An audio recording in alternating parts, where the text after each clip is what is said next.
L'ex presidente di Confindustria Vicenza, Massimo Calearo Ciman, già parlamentare, è coinvolto nell'inchiesta Frequenze distorte per la presunta bancarotta fraudolenta dell'azienda di famiglia Calearo Tenne Spa di Isola Vicentina.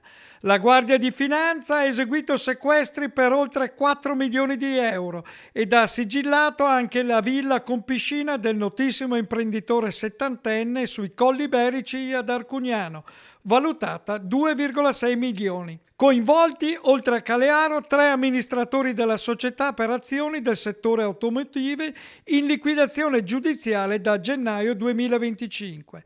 Le ipotesi di reato, tutte da provare, sono di truffa aggravata ai danni dello Stato, malversazione di erogazioni pubbliche e bancarotta fraudolenta. Per l'accusa, gli amministratori avrebbero ottenuto finanziamenti pubblici per 9 milioni di euro da Invitalia e Banca Sistema, con documentazione e dati contabili ritenuti non veritieri.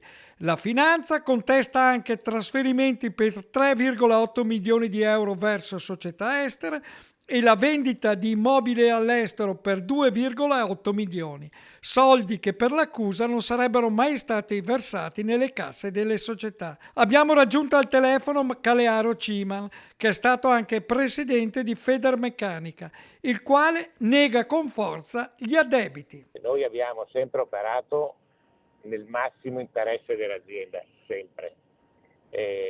Poi l'azienda ha avuto il momento di... siamo entrati in concordato, ok?